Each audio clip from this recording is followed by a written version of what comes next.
My dad smirked in court and loudly asked if I was too broke to afford a lawyer while he tried to take my late grandma's farm. Then, the judge read my grandma's secret plan, and my parents' entire case collapsed in minutes. I kept walking. The sound of my shoes echoed against the old tile floor of Norfolk County Probate Court. I held a worn leather folder tight against my chest and took my seat alone at the defense table. Dad leaned back like he'd already won. My mother sat beside him, arms folded, offering me a thin, almost satisfied smile. Their attorney, Thomas Greer, adjusted his cufflinks and glanced at me with something between pity and certainty. Judge Bennett entered. Everyone stood. I straightened automatically. 22 years in the Navy doesn't leave your body. It settles into it. Greer began smoothly. Your Honor, this is a straightforward matter involving the estate of Evelyn Whitaker. The courtroom doors opened, every head turned. An older woman stepped inside, silver hair neatly pulled back, carrying a sealed manila envelope. She didn't rush. She didn't need to. The room shifted anyway. Judge Bennett recognized her instantly.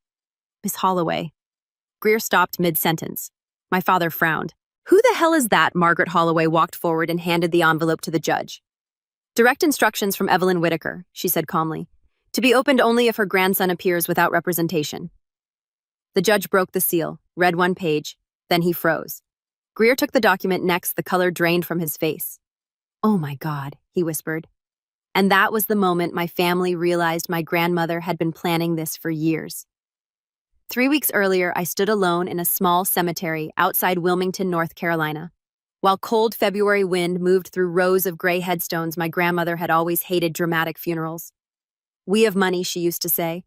So the service was small, quiet, simple, exactly the way she wanted it. I wore my Navy dress blues because I'd flown in straight from Norfolk after my leave was approved. I didn't have time to change. Not that it would have mattered. My parents didn't hug me when I arrived. Dad gave a brief nod toward my uniform. Still doing all that Navy stuff, 22 years of service reduced to a sentence. I should have been used to it by then. Somehow I wasn't. After the burial, people gathered inside the church hall folding tables. Casseroles, store-bought desserts, weak coffee in plastic cups, low gospel music humming through an old speaker. No one talked about my grandmother. They talked about her house. The taxes alone are going to be a mess, my mother said, stirring sweet tea like she was discussing the weather. Dad nodded. We'll sell the place quick, no point holding on to it. I looked up. He gave me a puzzled look like I'd interrupted something I didn't understand. Well, obviously. I held his gaze for a few seconds. My grandmother's farmhouse sat on 12 acres just outside town. It wasn't worth millions, but it mattered. The porch, the garden, the oak tree where she read every evening with a cup of coffee in her hand. That place wasn't just property, it was her life. You already decided to sell it, I asked. Mom sighed like I was being difficult on purpose. Nathan, these things are complicated. You live in Virginia. You're never here. Never here. I'd heard that my entire adult life. Never here for birthdays. Never here for holidays. Never here when something broke. As if service was some kind of escape instead of responsibility. My older brother Caleb stood nearby loading dealed eggs onto a paper plate, eyes fixed on the table like it might save him from having to say anything. That was his specialty, avoiding things especially when Dad was wrong. Dad lowered his voice slightly. Your grandmother depended on us these last few years. I almost laughed. I was the one calling her every Sunday. No matter where I was stationed, the one wiring money when something broke. The one she told the truth to when she didn't want to worry anyone else. My parents visited when it was convenient. I showed up because I meant it. Later that night, after everyone left, I checked into the same roadside motel I always used when I came back. Same flickering sign, same stale smell buried deep in the walls. I sat on the edge of the bed, still half in uniform, and opened the last letter my grandmother had given me. Her handwriting shook more than it used to, but it was still hers. Nathan, if you're writing this, I'm probably somewhere arguing about the quality of coffee in the afterlife. I let out a quiet breath. Listen carefully. You were never hard to love. Don't let anyone rewrite your life and convince you otherwise. I had to stop reading. No one had ever said that to me before. Not once, not in 42 years. Outside, rain tapped softly against the window. I leaned back and closed my eyes. And suddenly I was 19 again, standing in our kitchen holding enlistment papers, while Dad told me I was throwing my life away. You leave now, he'd said. Don't expect this house to wait for you. Caleb said nothing. Mom cried. Only Grandma stood up, grabbed her keys, and drove me to the recruiter's office the next morning. You go see the world, she told me. What if I fail? She squeezed my shoulder. Then fail like a man who chose his own life. I never forgot that. The morning after the funeral, Dad called before sunrise not to ask how I was doing, not to talk about her. Probate's getting messy, he said. You might want to get yourself a lawyer. I stood by the motel window, staring out at the empty highway. Why? There was a pause. Your grandmother left. Confusing paperwork. That was the first moment something didn't sit right. My grandmother didn't do confusing. She labeled extension cords. She kept receipts from the 1980s. Whatever was happening, it wasn't an accident, and somehow she'd already seen it coming. I didn't sleep much after that call. Rain tapped against the motel window most of the night, steady and quiet while trucks rumbled down the highway outside. Around 3 o'clock in the morning, I gave up trying and walked to the lobby for coffee. It tasted burnt enough to strip paint. Grandma would have liked that builds character, she used to say. I sat there alone, holding the paper cup with both hands, replaying my father's words. Probate litigation, confusing paperwork, get yourself a lawyer. None of it fit. My grandmother didn't make mistakes like that. Not legal ones, not any kind really, which meant one thing. Whatever was happening was intentional. The next afternoon, I drove out to the farmhouse. The gravel road felt narrower than I remembered. Winter had stripped the trees bare, and the old white house sat under a gray sky like something waiting to be forgotten. My father's truck was already there. So was my mother's SUV. I stayed in the car for a moment, watching through the windshield. Dad stood near the barn talking to a realtor. A realtor. Grandma had been buried less than 24 hours earlier. Something inside me didn't snap. It settled. I stepped out and walked toward the porch. Dad saw me and frowned immediately. What are you doing here? I stopped a few feet from him. It's her house. Not for long. The realtor pretended to examine the fence line. My mother came out of the front door carrying a cardboard box filled with photo albums, cookbooks, loose papers. My chest tightened. What are you doing cleaning? She said she died yesterday. Mom exhaled like I was the problem. Nathan, this isn't a movie. Life moves on. That phrase again. Life moves on. People always say that when they want permission to move too fast. I walked past them into the house. The smell hit first. Coffee, lavender, old wood. Her. Everything looked the same. The blanket still folded on the couch, her reading glasses beside the lamp, a half-finished crossword on the kitchen table. For 1 second, it felt like she might walk in and ask if I wanted something to eat. Then the silence settled back in. Dad's voice followed me inside. She wasn't thinking clearly near the end. I turned. Don't do that. He rubbed his jaw. She got confused sometimes. No. 3 months ago, she'd beaten me at poker and explained why half the defense contracts in this country were overpriced. Confused people don't do that. Mom set the box down. There were a lot of papers, legal things, notes, financial stuff.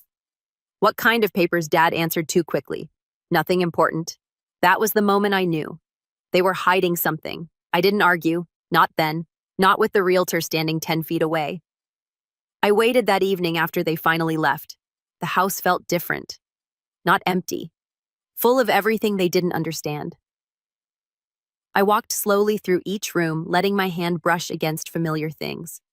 The hallway wall still held my Navy graduation photo from Great Lakes. Centered, not Caleb's high school awards, not Dad's business plaque, mine. Grandma had always made sure of that. I stopped. Something was off. One of the picture frames was slightly crooked. That didn't happen in this house. I stepped closer and lifted it carefully. There was a small envelope taped to the wall behind it. My pulse kicked hard fast. 5 words were written across the front in her shaky handwriting. For Nathan, if necessary, I sat down at the kitchen table before opening it. Inside was a short note. If your parents challenge anything, call Margaret Holloway immediately. Trust no one else. Below it, a business card. Margaret Holloway, Washington. D.C. Military Estate and Federal Counsel. I stared at it for a long moment. Then I let out a quiet breath. Of course, even at the end, she'd been planning ahead. I first met Margaret Holloway when I was 23. At the time, I was stationed in Bahrain during one of the hardest stretches of my career. Back-to-back deployments, minimal sleep, constant pressure. The kind of environment where you learn to function without asking yourself how you feel. That was also the year my marriage ended. Not because of one fight, not because of one mistake, because distance has a way of turning silence into something permanent. I remember sitting on a metal bench outside the barracks after signing the final papers. The air was thick with heat and jet fuel, and for the first time in a long while, I didn't know what came next. Not in the Navy. In life, I called my grandmother that night. I didn't plan to say much, but once I heard her voice, everything I'd been holding in just came out.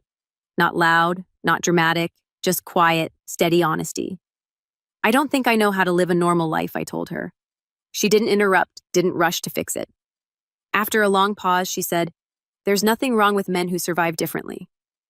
I sat there staring at the ground for a long time after that. A week later, a package arrived. Coffee socks, a handwritten note, and a neatly organized folder with legal documents I needed for the divorce. Inside was a second note. "Margaret helped with this. She's sharper than most people in Washington." That was my grandmother. Even her comfort came prepared. The next morning, I called the number from the card I just found in her house. Margaret Holloway speaking. "This is Nathan Whitaker," I said. "Evelyn Whitaker's grandson." There was a brief silence, then her voice softened. "I was wondering when you'd call." "You knew her?" A quiet chuckle. "Knew her. Your grandmother saved my career in 1979. That caught me off guard. We worked together in a military legal office in D.C. She was the most detail-oriented mind in the room. People just didn't realize it." I leaned back in my chair, pieces starting to connect.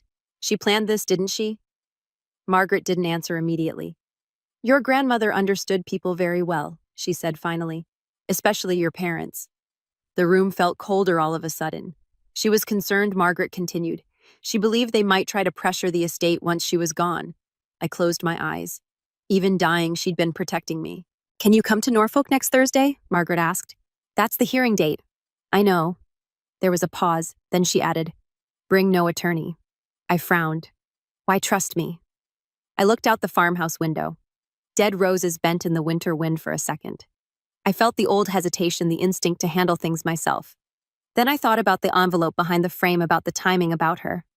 "All right," I said quietly. Margaret's voice softened again. "Your grandmother loved you very much, Nathan." After we hung up, I sat there in silence. For the first time since the funeral, I wasn't unsure anymore. I was ready. The morning of the hearing, I stood in front of the motel mirror, buttoning my uniform with hands that looked steadier than I felt. Outside, Norfolk was wrapped in cold gray rain again. Funny how storms show up right on time. I studied my reflection for a moment.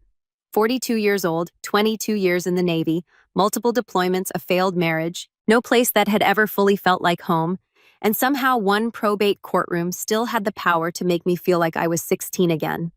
Standing in a kitchen waiting to be told I wasn't enough, I picked up my grandmother's letter from the sink and folded it into my inner pocket. Then I left. The courthouse parking lot was already crowded when I arrived. My parents stood near the entrance under a black umbrella. Their attorney, Thomas Greer, stood a few feet away, smoking, looking relaxed. Caleb lingered off to the side, hands buried in his jacket pockets.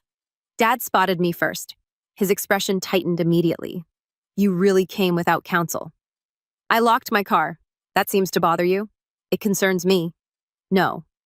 What concerned him was uncertainty. My father liked control, predictable outcomes, clear leverage, and for the first time in a long time, he didn't know what I knew. Mom stepped closer. "Nathan, we can still handle this privately." I looked at her privately. Dad cut in. "Your grandmother wasn't thinking clearly near the end. No reason to drag this out in court." There it was again, not thinking clearly. I felt the anger rise, then forced it back down. Grandma deserved better than a parking lot argument. "What exactly are you afraid the judge might see?" I asked. Dad's face hardened. "Don't start." Caleb said nothing. We walked inside together. Probate courtroom B felt smaller than it should have. Old wooden benches, fluorescent lights humming overhead, papers shifting, quiet whispers in the back rows. Small-town curiosity always shows up when money's involved. Greer stood at the front table organizing files with practiced confidence. He looked up when I approached. "Commander Whitaker, still no attorney?" "No, sir." His smile widened slightly. "Well, that's certainly your decision." Translation. "This will be easy." I took my seat without responding. Dad leaned toward Mom and whispered something that made her smirk.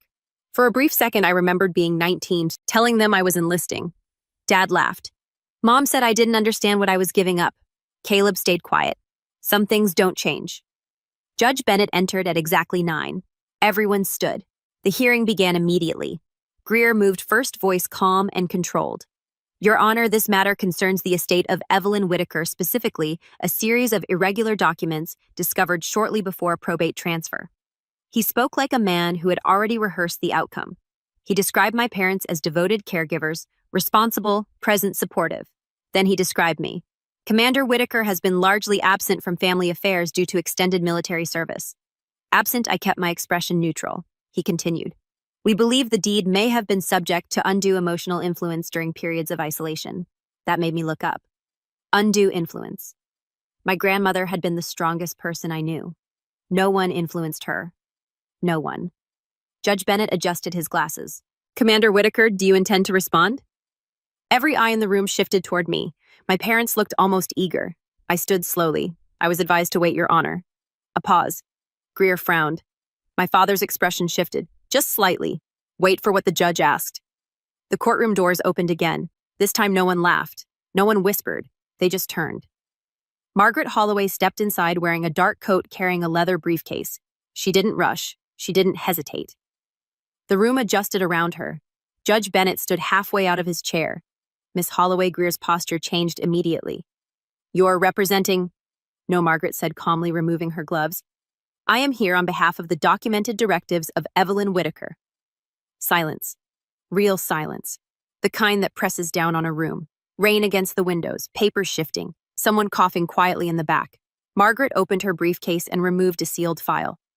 Your Honor, Evelyn Whitaker prepared legal contingencies several years ago in anticipation of this exact situation. My father's face lost color, how he muttered. Margaret didn't look at him. She handed the documents to the judge.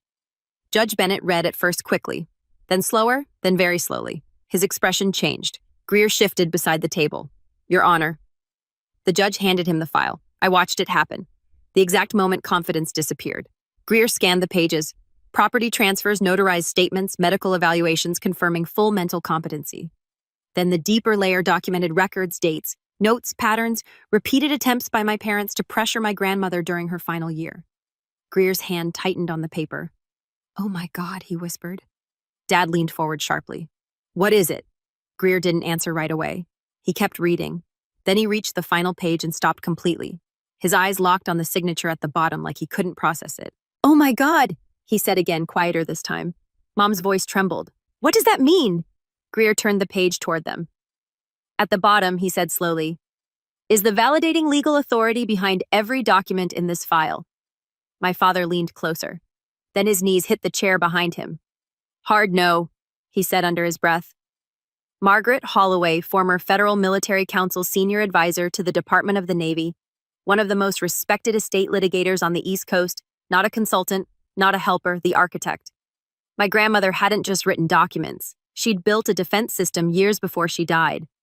Judge Bennett removed his glasses carefully. Based on these filings, he said, voice measured. This court recognizes full legal authority of estate transfer to Commander Nathan Whitaker. The room stayed completely still.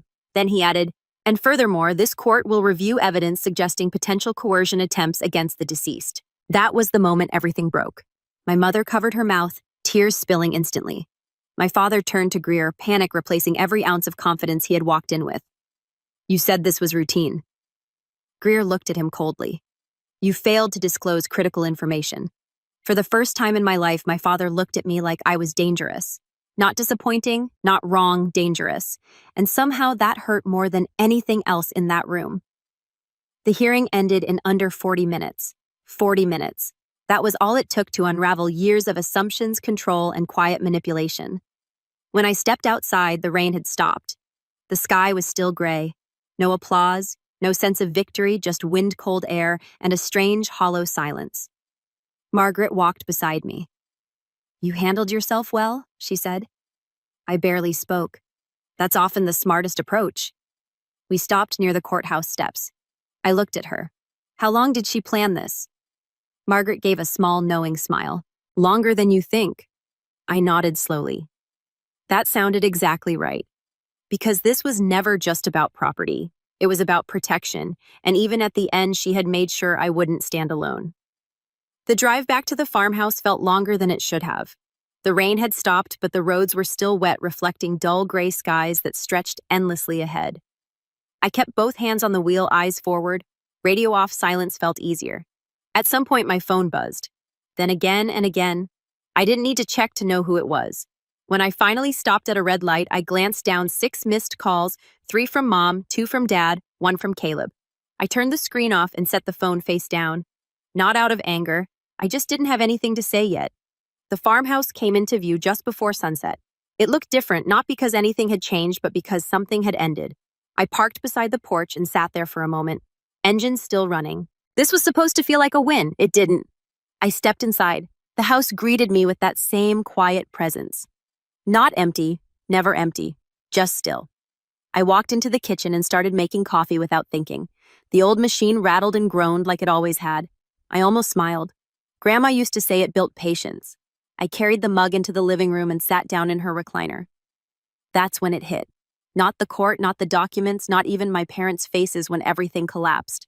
The truth confirmed. Final stamped by a judge in a room full of witnesses. My parents never really understood me. Maybe they never wanted to. I leaned back and stared at the ceiling. Memories started lining up whether I asked for them or not. Missed holidays, quick phone calls between deployments, promotions that got a nod instead of pride.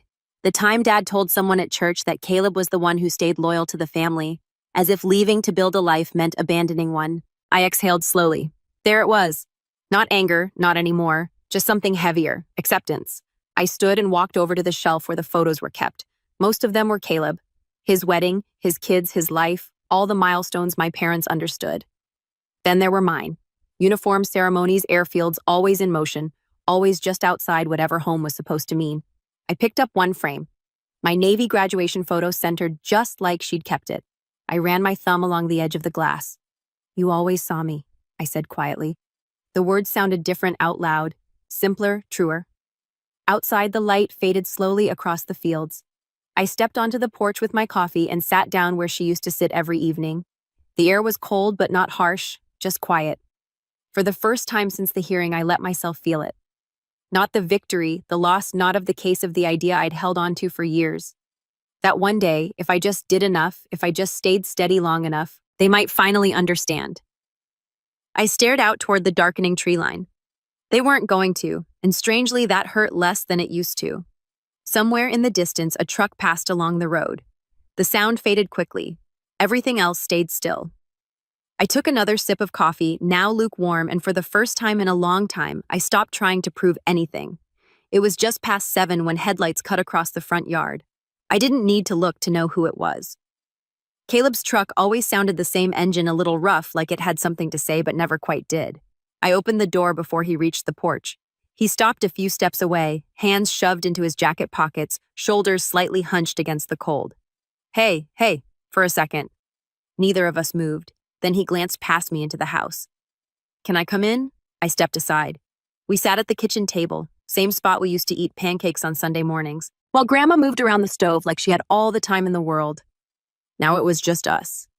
Caleb stared at his hands for a while before speaking. I should have said something sooner. I nodded once. Yeah. Silence stretched between us. Not hostile, just overdue. They treated you differently, he said finally. Your whole life. I didn't answer. I didn't need to. Caleb rubbed his face, exhaling slowly.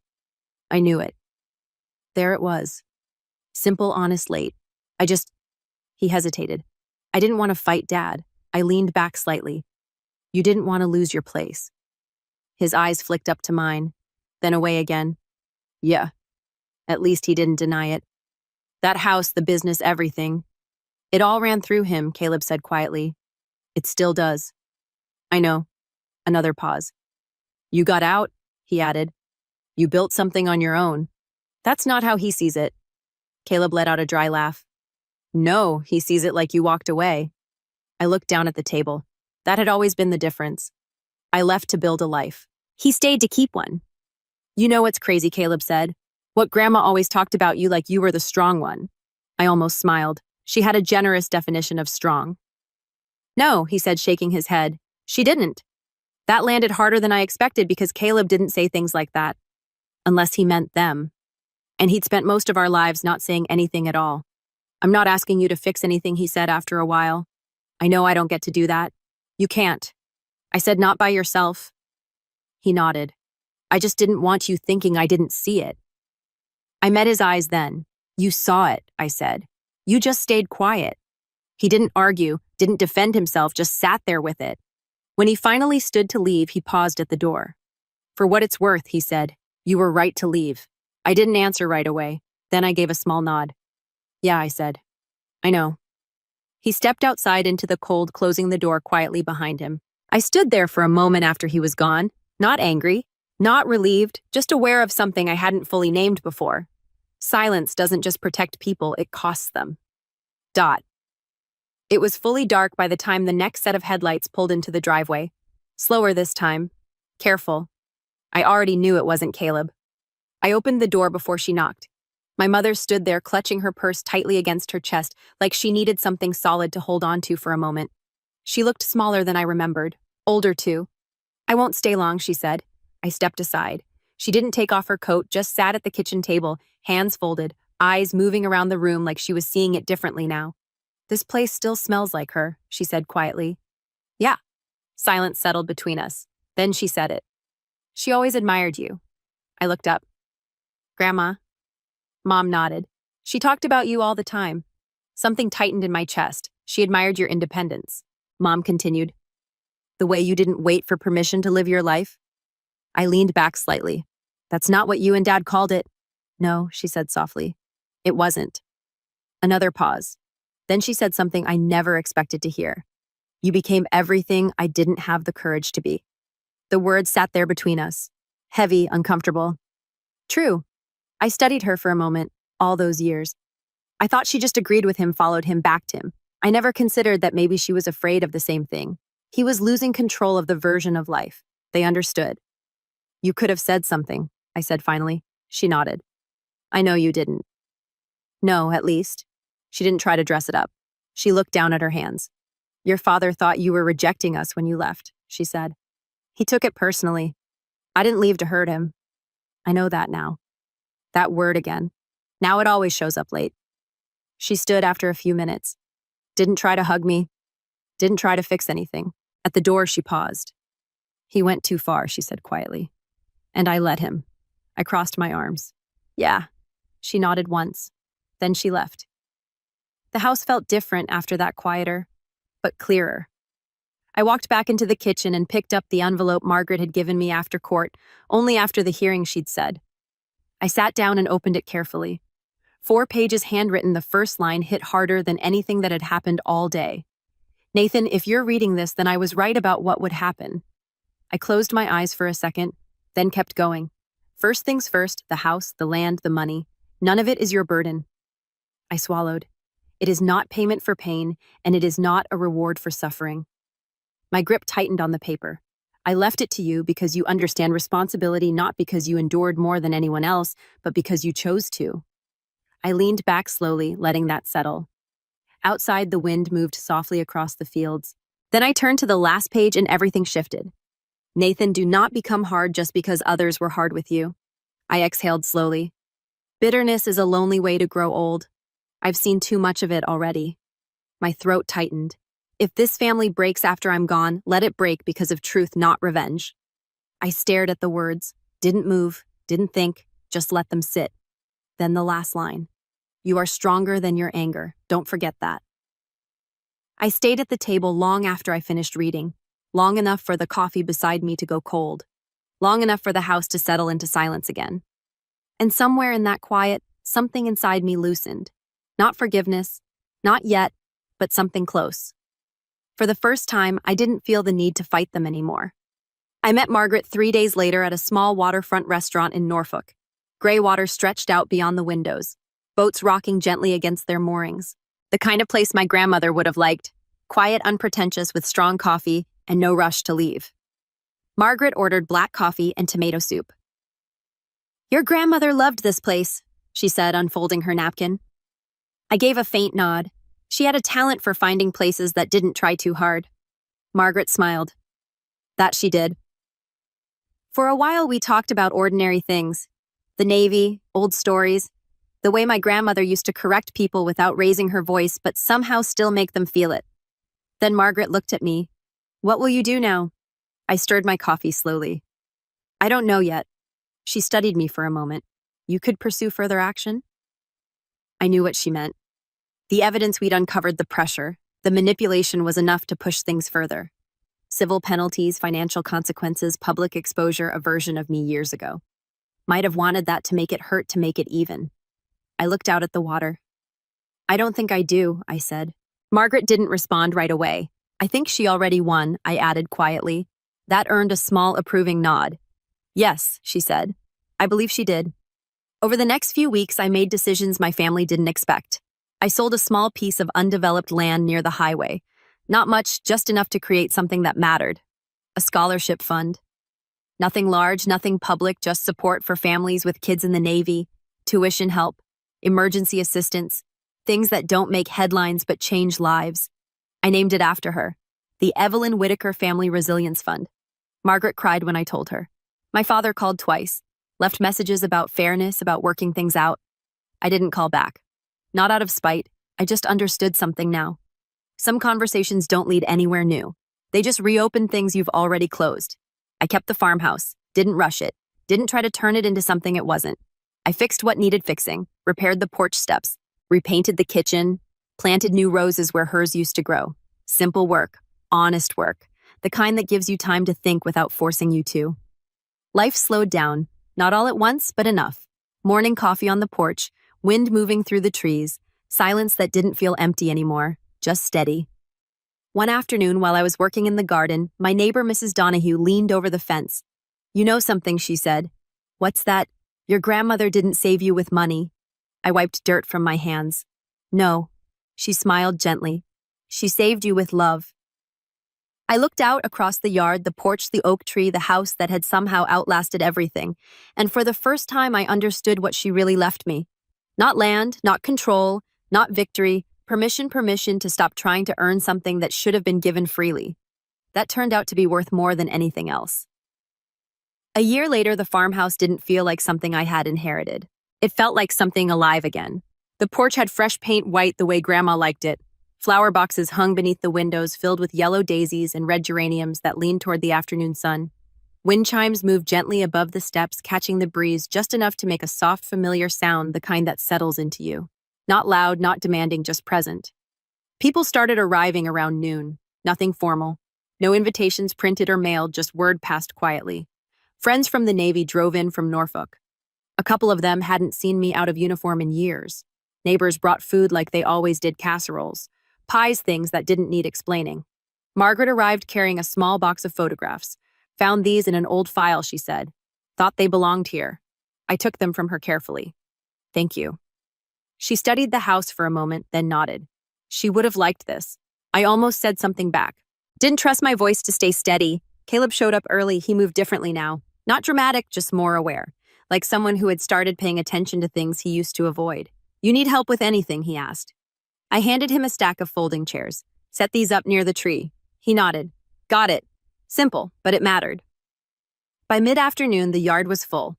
People talking, laughing, sharing stories about a woman who had quietly shaped more lives than most of them realized.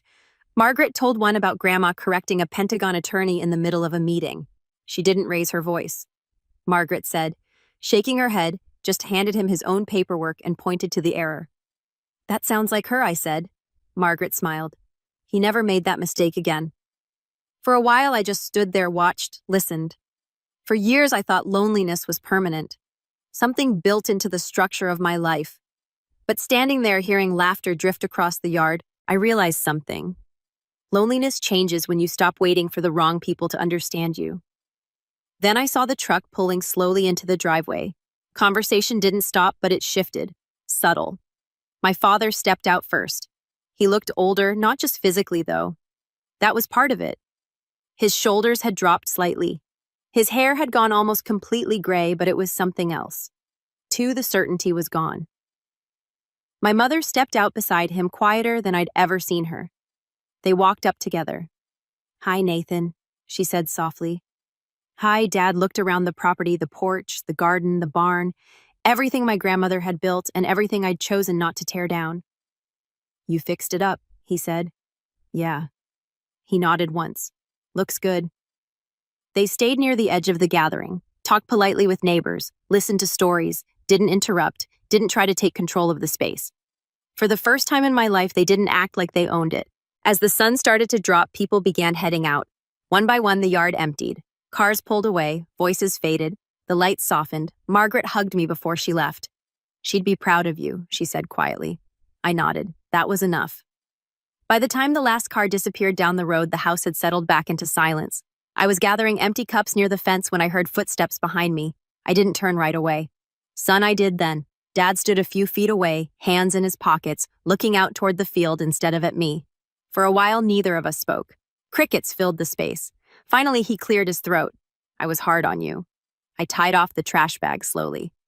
"Yeah," I said. "You were no anger in it. Just fact." He nodded.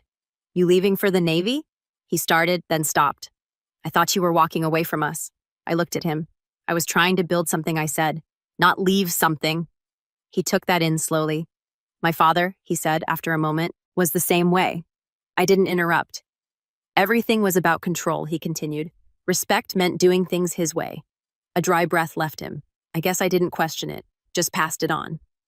The honesty caught me off guard, not because it fixed anything, but because it was real. "I spent a lot of time trying to control people," he said. "Not enough time trying to understand them." The wind moved lightly through the trees behind us. I glanced toward the porch where my mother stood quietly watching but not stepping in, then back at him. Part of me still hurt, probably always would. Some things don't disappear, but something my grandmother wrote came back to me then. "Let truth end the cycle, not revenge." I nodded once. "I know." His eyes watered for just a second before he looked away. That was it. No long speech, no full apology, just a man standing there finally seeing part of what he'd done and not knowing how to fix it. Strangely, that was enough. Not enough to erase anything, not enough to rebuild what wasn't there, but enough to stop carrying it forward. Later that night after they left, I sat alone on the porch. The house behind me glowed softly. The wind chimes moved overhead. I held my grandmother's letter in my hands again, the paper worn from reading. Out beyond the yard, the land stretched quiet and still under the night sky. For the first time in a long time, everything felt steady. Not perfect, not healed, but steady. And that was more than I used to have. If there's one thing I've learned from all of this, it's this. Time doesn't fix distance. Silence doesn't heal what's been ignored. And pride has a way of stealing years you don't get back. If there's someone you still care about, reach out before it's too late. And if you've spent your life feeling overlooked, misunderstood, or like you had to earn your place in your own family, you didn't. Your worth was never decided by the people who failed to see it. Sometimes the people who love us right are the ones who quietly teach us how to finally love ourselves.